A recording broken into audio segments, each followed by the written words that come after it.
Kalm, your half-assed reporter, the guy on the bike. And it's a Sunday afternoon. We're gonna run around here on the Lower East Side and try to capture some pictures of some art. I think we're gonna start here at Olsen Gruin. And we're gonna look at an exhibition of paintings and sculpture by Stephen Ormandy. Only Dancing.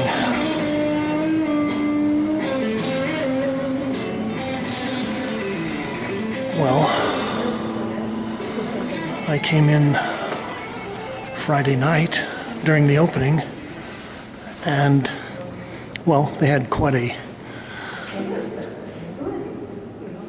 turnout, and they had a DJ blasting disco music, and they had a throbbing crowd and a spinning disco ball, and I was in here for about 5 minutes before I started to get a headache, but I like the look of Stephen's work, and so I decided I would have to come back and take a closer look, and maybe we'll make some comments. Spirit Tree 2018, oil on linen, 78 by 66 and a half. Well, I came in and took a quick glance at the paintings, and I initially thought these were acrylic, and then I got the gallery listing and they said that they were oils. So I like Stephen's color sense, and also his, I guess what I would call hard edge design, although there is a kind of a lyricism with this. Also, he does these resin sculptures. Forest Spirit 2018, resin 68 by 13 by 9.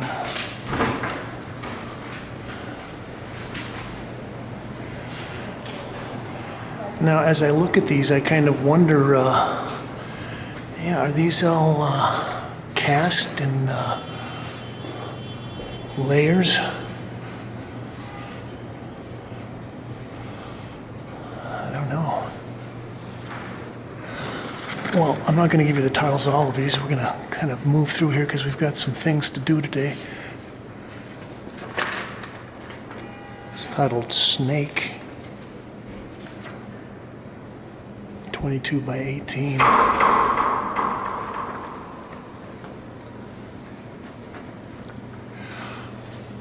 Well, I think one of the things that attracted me about the work is, as I said, I like his palette. And these hard edge forms, I think this is titled The Passenger, 59 by 48. One of the things that I find appealing about this is that, well, intentionally or unintentionally, these kind of recall some of the hard edge painting that was being done in California and some of these other areas. Got a couple of the resin sculptures. I like the wall sculpture.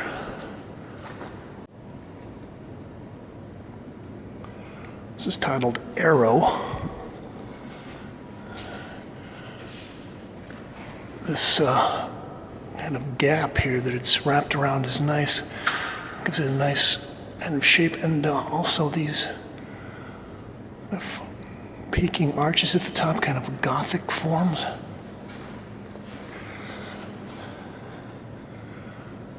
And well, I think that He's doing a very good job of making colored sculpture, which is hard. As I was saying, I think that a lot of this, for me, kind of recalls a certain period. And actually, it's kind of a mash-up between some of the California hard edge paintings of the late 60s and I guess what was called organic abstraction, creation concrete, I think was a French term that was happening in the late 30s.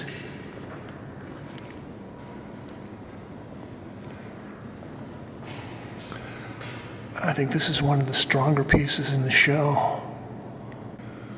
This is Fire Glow. 2018 48 by 48.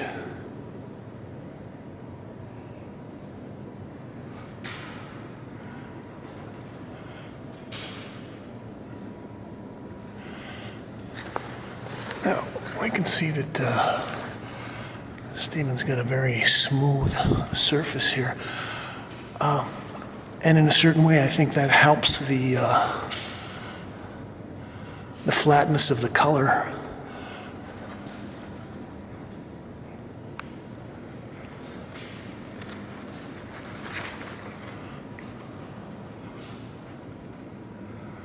Well, I've got this displayed as a triptych, but it's actually listed as 3 different paintings.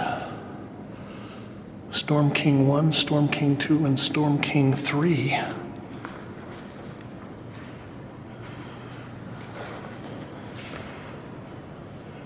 Well, there is a kind of a tropical feel about this, and this kind of hooked form here is kind of played out in several other areas, and it makes me think of one of those plastic flamingo sculptures, but it also kind of carries a maybe subconscious suggestion of the tropics, something like that. Well, I was doing some research. You know, I'm a kind of an amateur historian of painting and the theories of paintings, and I was recently rereading Joseph Kossuth's essay on art after philosophy, and it's kind of his anti-painting manifesto. And one of the things that he rails against in the essay is the decorative, saying that the decorative, the ornamental are kind of useless from his point of view as far as art goes, and that art should be just about questioning what art is. And I think this is a good example of art that is decorative, but if you're not a painter, or if you don't have the sensitivity to color or understand the codes and languages of painting, you're not going to appreciate it.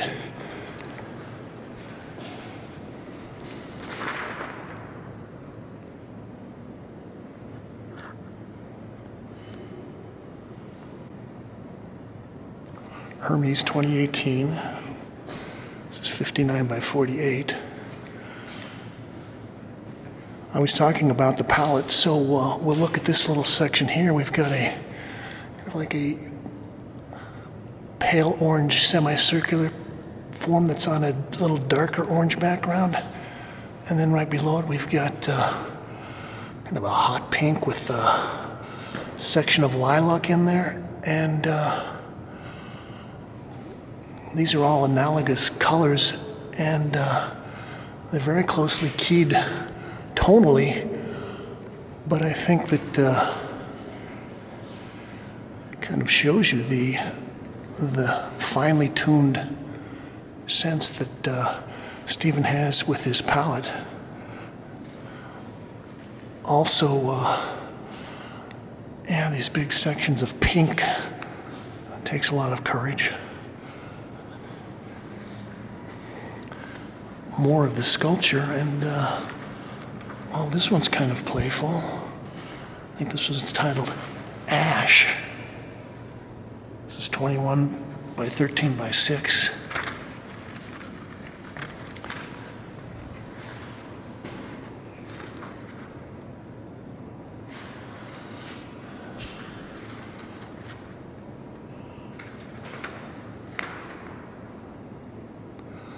It's a nice pairing.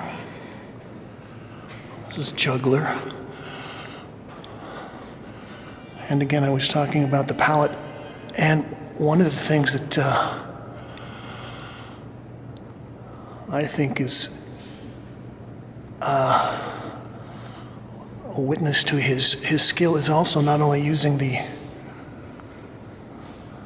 bright spectral colors, the oranges, yellows, pinks, reds, but also getting into some earth tones, some grays, playing the grays off against the brighter colors.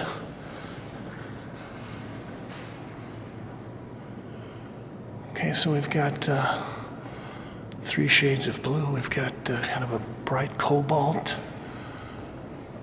kind of indigo blue, and grayed out cobalt.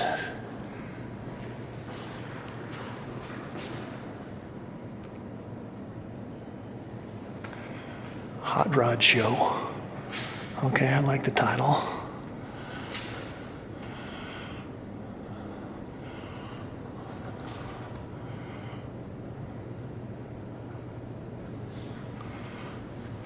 And I think Stephen has done a good job of keeping things flat, but still leaving enough brush marks in there to show you the human hand. Well, I was saying that this kind of reminds me of some of the California hard edge paintings of the late 60s, early 70s. And from that, there's also kind of a reference to 1930s organic abstraction sort of coming out of surrealism. But strangely, it's almost the way that you look back at history and sample a little bit here and a little bit there that gives the work a very contemporary, at least for the moment, a very contemporary feel. So you're kind of redoing history from your own perspective through your own lens. I think we're going to close out this gallery viewing with a look at this piece. This is Gecko, resin 41 by 16 by 3 3/8. I was looking at this the other day, and well, I kind of like these orifices here. It kind of looks like some kind of an appliance or something.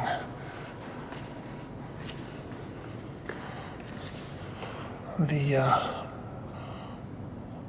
opening of a vacuum cleaner suction vent, or they look like could be handles on some kind of device.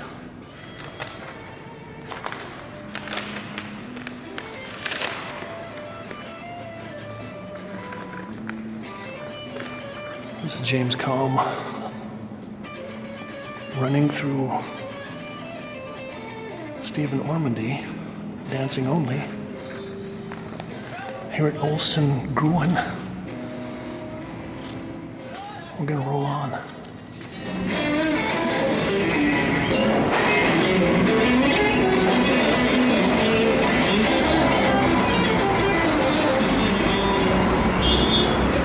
Well, now we're here at Freight+Volume,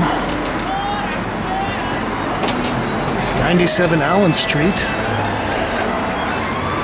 I'm going to make a quick visit and look at some sculpture by David Baskin, the Speculative Gaze.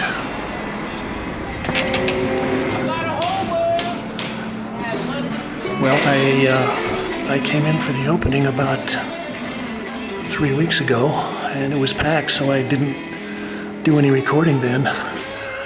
But as I come in today, I was thinking that I think maybe this is the last day. We'll catch a quick glimpse of this. These pieces on the walls are inkjet prints over metal leaf. And I think most of these are about 12 by 10. But the pieces that I wanted to give you a tour of are these, and I guess they're calling them sculpture,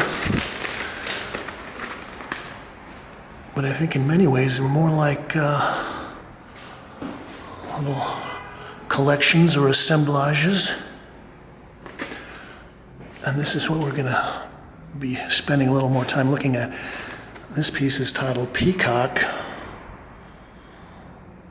20 by 64 by 20. So I guess they're including the stands and the plexiglass cases. Well, I came in and I was looking at these, and as I said, I was in for the opening, but it was so crowded I didn't really have a chance to sort of look in here and make a quick index of some of the various elements that David's put together. I think maybe on one of my first viewings I was thinking that there was a relationship between this and Jeff Koons, which I think there is, and it's kind of hard to get away from Koons these days, but I think that David is playing with a little different realm in that rather than just reproducing something, he's just taking the ready-mades, maybe shining them up, doing a nice job of kind of indexing them, cataloging them, and combining them in a, or you could even say orchestrating them in a very aesthetic way. Okay, what does that say? Objects in mirror are closer than they appear. We've got pipes, so that's plumbing. Oh, that looks like a, what is that, a chrome-plated medical device? He's got other various kinds of tchotchkes, maybe even some silver dollars. Okay, we've got some hip flasks. I was looking at this. I think this is a cylinder from a revolver, and I was trying to figure out, is that 38s? Looks like that. So I'm thinking that David is kind of scouring over a lot of kitsched or mass-produced bling and kind of collecting these together almost with an eye towards the silver palette. This piece is titled Cat. And again, we've got our little hip flasks. We've got the revolver cylinder. And some of this is kind of cheap costume jewelry. Like I say, we've got our blings. Some of these might be accessories for your hot rod.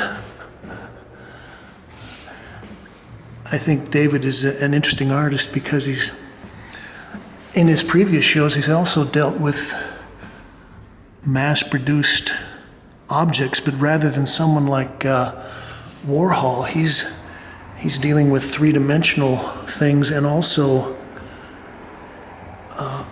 the sense of the material. And in this case, it's the silver.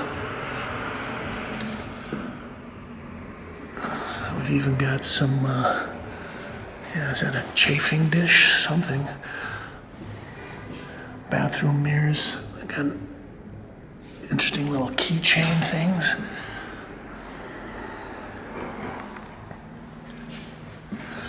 And we'll run in the back room for the pièce de résistance.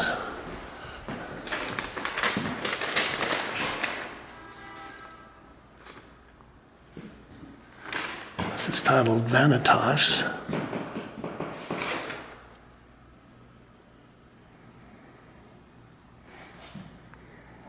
This is 53 by 70 by 32.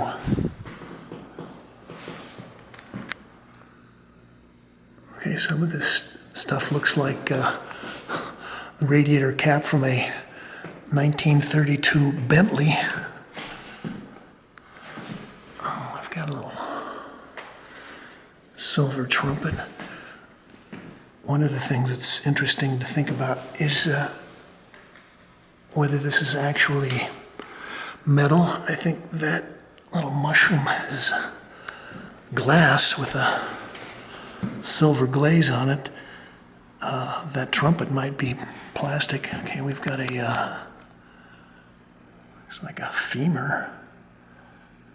And as I said, I've seen some of David's other shows, and I think one that I liked was he was dealing with the shapes of bottles of lotion, and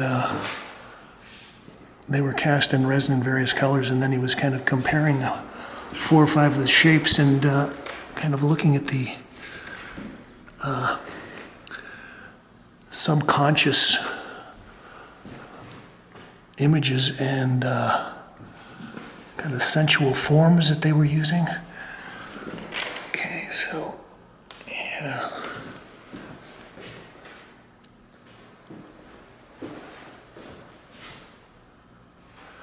So there is a real nice quality that you get just from the reflections of the reflections of the reflections. Okay, we've got to get our silver skulls in there.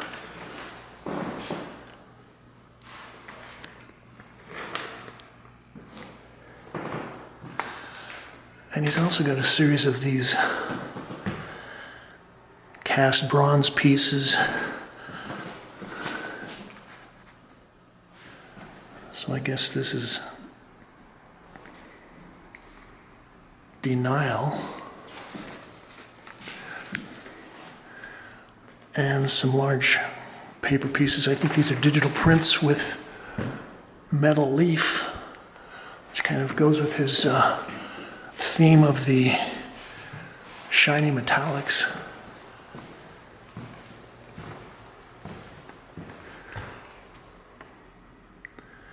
I think this is Realism, and another paper piece with the metallic foil.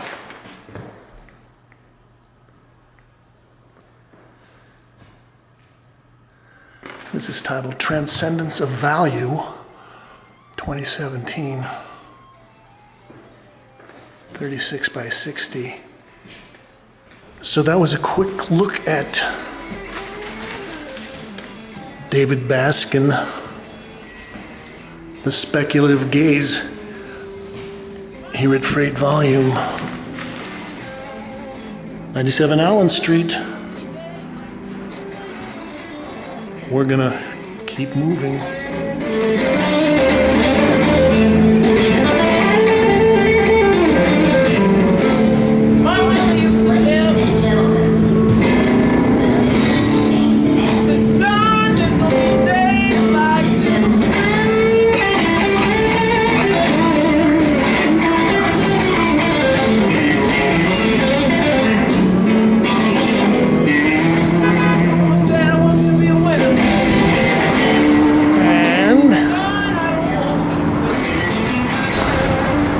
try to get in here to Arsenal and take a look at a show by Kim Dorland.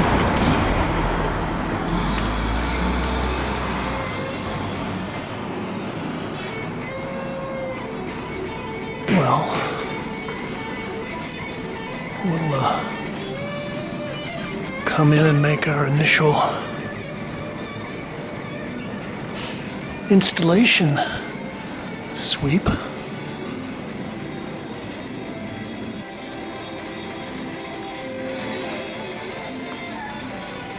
I believe I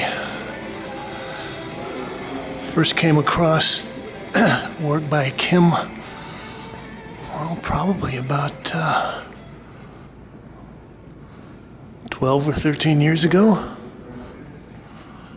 About the time I started the Kalm report.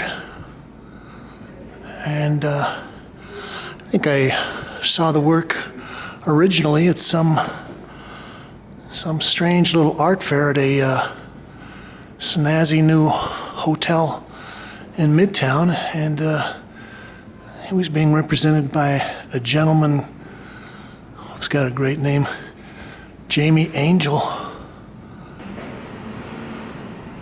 And I guess I would have bragging rights to say that I was the first New York critic to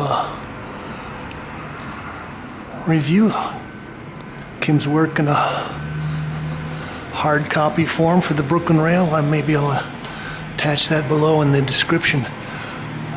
I came in for the opening, I guess about a week ago, and I spoke with Kim a little bit, and I told him I thought that this painting was a little bit different than the rest of these paintings, and he said, yeah, this one is from, I believe, 2008. And, well, it's different in that this is on panel. I think all the other paintings are on linen. And also, he's kind of changed up some of his technique and also his palette a little bit. But I think this gets to the thing that attracted me, which is his kind of exuberant paint handling. There was a certain amount of kind of raw, impetuous expression in the work, and just kind of a whole sense of paint as a, what could I say, meaning embedded substance. Okay, these paintings are so big it's going to be hard to squeeze them into the viewer. This is titled Enter. And this is 8 by 12 feet. Oil and ink on linen.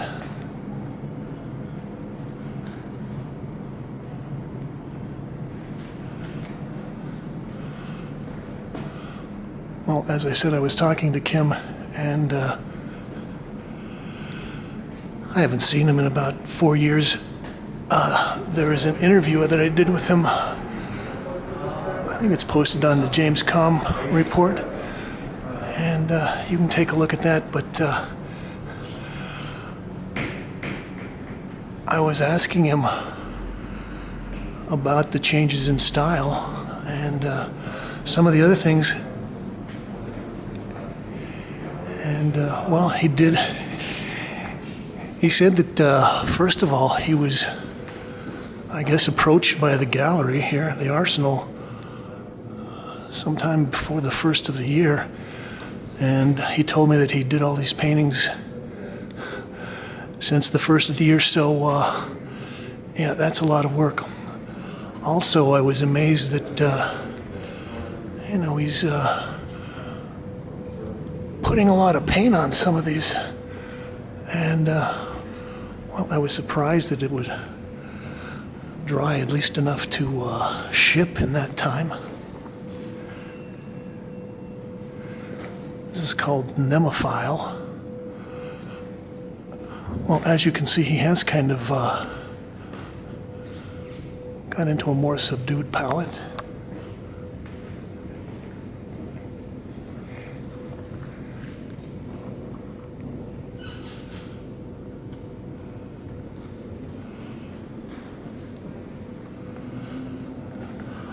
Also, I think that, well, he used spray paint before, but I think that was spray paint out of a spray can. And I think the new work he's using an airbrush. Yeah, another huge painting.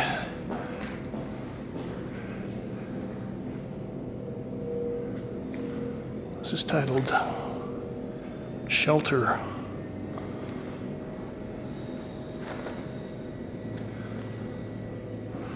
This is also 8 by 12 feet.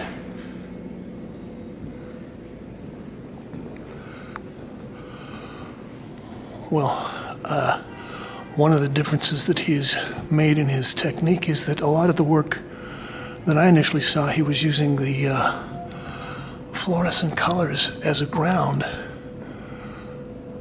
And so he's eschewed that for actually a very painterly kind of staining or pouring for the backgrounds.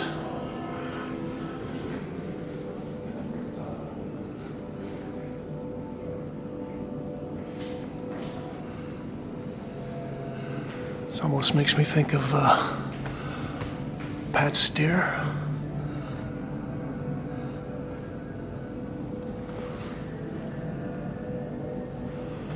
And see some of his airbrush work here.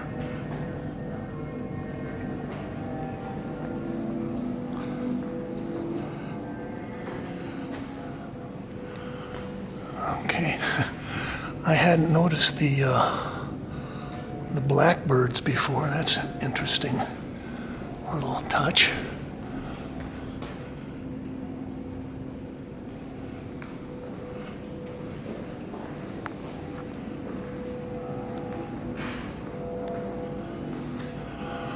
Well, I was talking about the first painting that we saw, the painting on panel from 2008, and he said that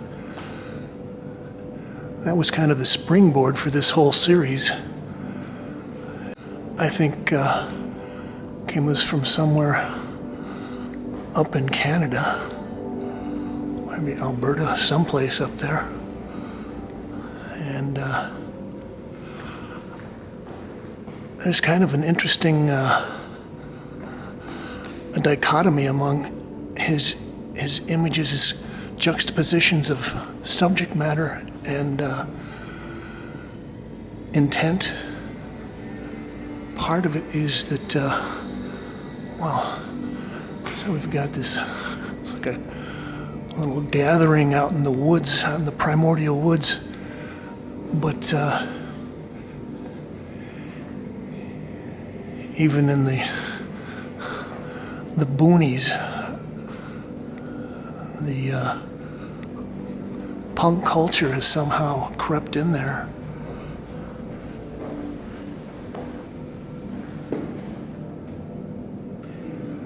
This is titled Gather, Oil, Ink, Acrylic, and Paper on Linen. So I've got a little painting on paper that's been collaged in there.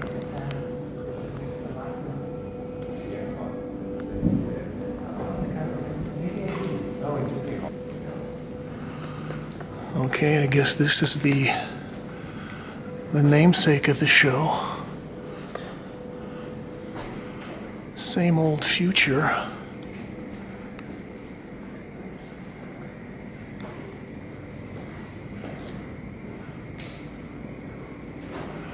So I was talking about the, say, the juxtaposing of the primordial forest versus the fluorescent punkiness of some of the graffiti on, I guess those are aspen. And yeah, just the combining of the earth tones and the dark greens with these kinds of high intensity fluorescent colors is a real zap to the eyeball. This is also 96 by 73.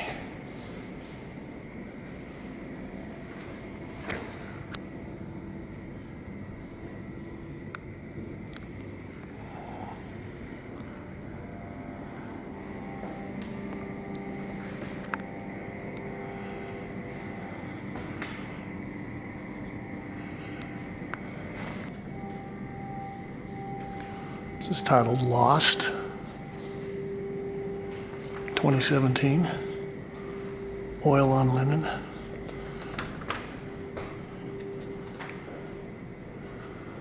Well, I actually think that you could kind of divide the show, at least the show here in the back, into two sections. One of them would be the birch or the aspen trees in the fluorescent color, and the other side would be, I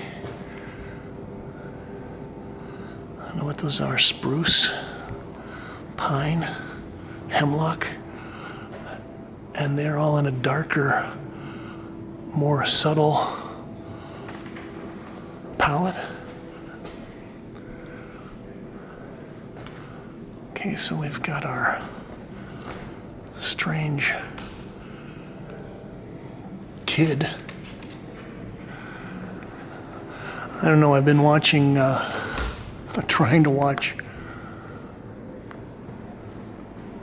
the new series of Twin Peaks, and well, one of the things that was nice about the original series was that they actually did have a lot of scenes in the forest and the darkness, and you could sort of sense the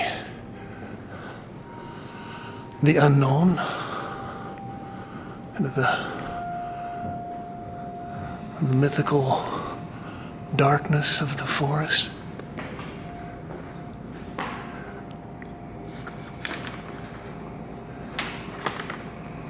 I think this is an interesting piece. This is titled All Ideas Are Wrong, 96 by 73.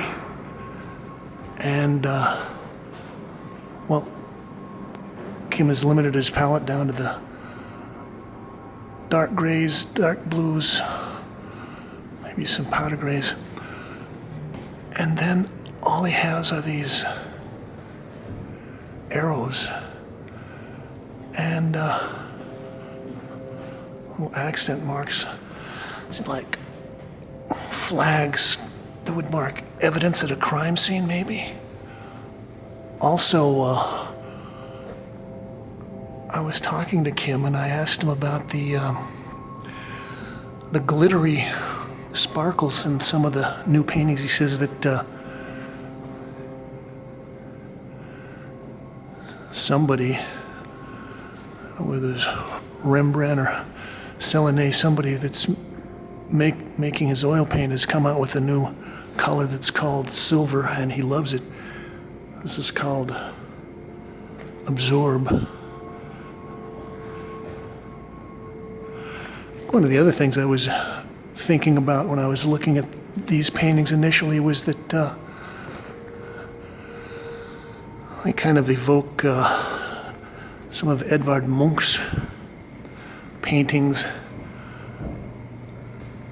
not only in their imagery of the primordial forest, but also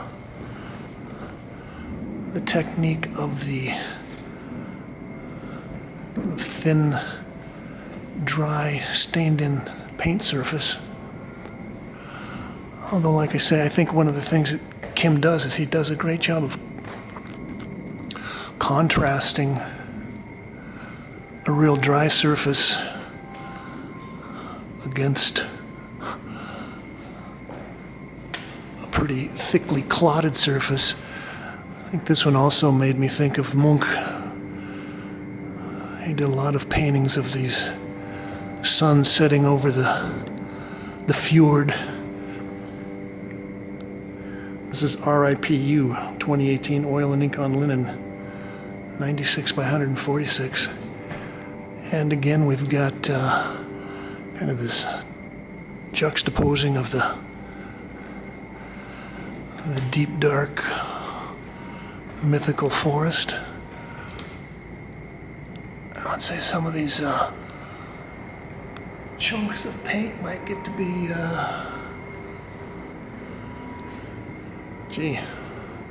maybe 1.5 inches, 2 inches thick. And then that's contrasted against these stained-in areas. I guess even in the boonies in Canada, you've got kids with a lot of energy that need to express themselves, so they'd be out on the local railroad bridges scrawling graffiti.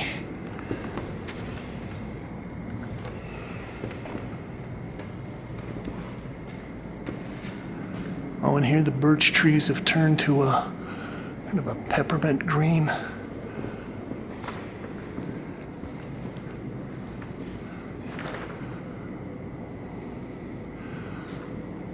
Self 2017 oil on linen, 96 by 73.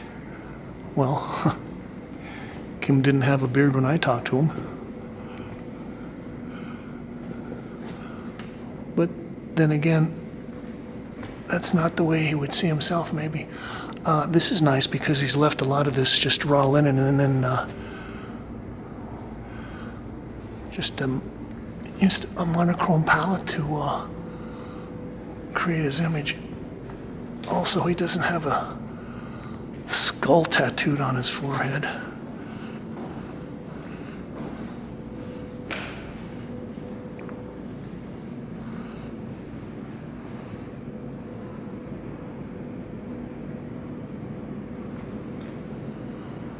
Let the end begin.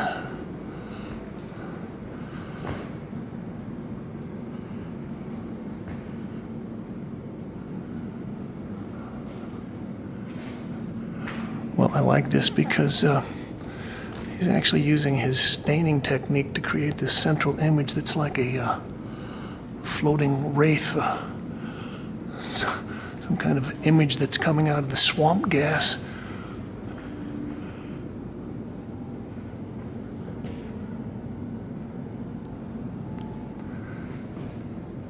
And although these paintings are pretty large, I think Kim does interesting things with these tiny little details. Okay.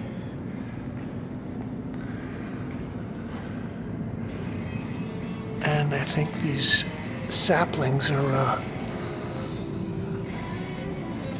examples of his using that silver paint. Well, that was our little Sunday gallery crawl through the Lower East Side. You can leave your ideas, comments, talking points, suggestions, critiques, reviews below. You can also like this piece and share it and subscribe. I mean, I've been busy in the studio, so I haven't been out doing as much as I have before, but I'll try to get back out there. And as always at the end of these, thank you, Kate.